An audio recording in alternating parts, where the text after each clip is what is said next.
Hello, beautiful people. Welcome back to our channel. We actually have two-in-one news to render. One has to do with the classified information that the Nigerian Police Force has released concerning the issue of IPOB and Oduduwa agitation. And of course, herdsmen have done what they seem now to know best. And this time around, they have gone straight down to Anambra State to do quite a very serious one, a very sad situation we have in our hands. But before we go into the newspaper to find out what this two news in one has got to say, we'd like you to subscribe to our channel if you have not done so already by clicking on the red subscribe button. Beside it, you'll see a bell notification icon. Please go ahead, click on it to get notified as soon as we update our channel on YouTube. We're going to start with what the MPF has got to say. Then we'll not tell us then what went down in Anambra State. That is a very serious news. But let's go straight into the news proper. Lagos Police Commissioner Hakeem Odumosu has said security agencies in the state were on top of the threat by Oduduwa Republic and indigenous people of Biafra IPOB agitators to disrupt law and order and attack soft targets respectively. He stated this at the Stakeholders Forum on Security chaired by Governor Babajide Sanwo-Olu at the State Secretariat Alausa, and he has this to say. The command has taken notice of agitators for Oduduwa Republic by some Yoruba separatists and the threat to disrupt law and order in the state. 24 of these groups have been identified. 24 members of this group have been identified and being closely monitored. Similarly, the threat of IPOB to attack soft targets in Lagos is equally being put on the radar of the command intelligence gathering and other security services in the state. Strategies are being put in place to neutralize their activities. The command is using this medium to solicit for the support of all and sundry to be vigilant at all times and report any suspicious person or movement to security agencies. Let us adopt the slogan of when you see something, say something. Well, the report has it that increased attack on police and other security facilities in the southeast and south-south regions of the country, with IPOB being major suspect by the police. Also, the two attempted attacks on two police divisions in Lagos were foiled last month, and security beefed up across the state to foster further attempts. Giving details of security efforts, Odumosu said strategies were continuously appraised in order to keep hoodlums at bay. Alright, but let's find out what has taken place in Anambra State that is bringing so much tears. Residents of 10 communities in Awka North local government area of Anambra State have lamented the criminal activities of suspected Fulani herdsmen operating in their forest and farmlands.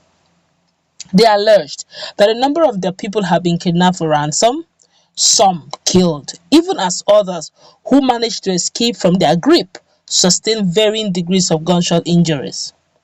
One of the victims, Jideofo, who hails from Amanuke community, alleged that he was shot by a suspected Fulani herdsman while on his way to their neighboring community, that's Achala community. The victim, who was filmed while receiving treatment in a hospital, had bandage and plaster on parts of his body. The video has since gone viral on social media. He said, Fulani herdsmen shot me on my way to Achala around the hill towards Achala. They were about 3 in number. Another victim, a native of Iswanocha, who appeared in the video, said that he was also attacked on the same Urum Achala road while he rode with a certain woman from Mbaku community, whom he addressed as Ikefuna. That's Ikefuna's wife. I was with the woman that was killed in the same vehicle that day. You see my right hand? It's paralyzed. They shot at us, but it didn't penetrate. The woman was beaten to death. They dragged me into the bush. I was released when my wife paid 1 million naira ransom.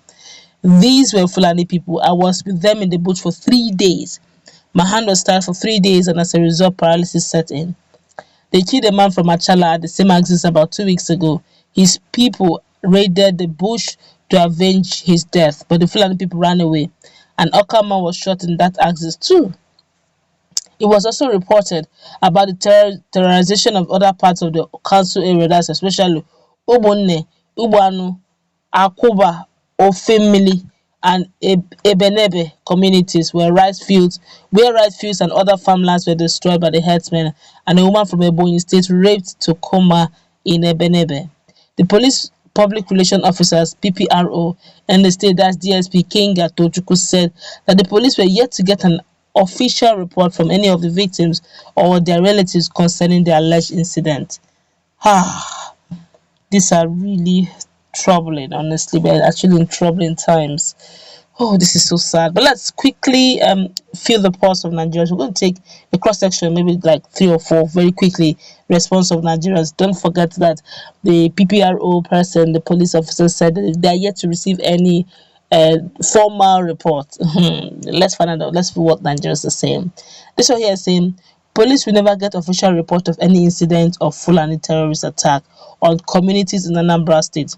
But when the people react and defend themselves, they will get official reports and be all over the place, arresting people who were only defending themselves from this. This is so sad. That's a strong statement made by this young man. This one here says Matabale of Zamfara will close his ears. Okay, Matawali. I think I want to say Matawali, say Matabale. Let's continue. This one here says Governor Anambra Onye Oya, do something to fish them out. That's Governor of Anambra State that you should do something to fish them out. This one here says ESM, please do something. Ngwangwa, meaning ESM, please do something quickly. We have 2 ESNs, so I don't know which one this one is priority, but I feel that it's ESN of Mazi Nnamdi Kanu's. But there's also a Bubago Net Security Network. It's also called ESN. It's actually codenamed ESN as well. This one here is saying Nigerian government will not do anything about it because Fulani name was mentioned.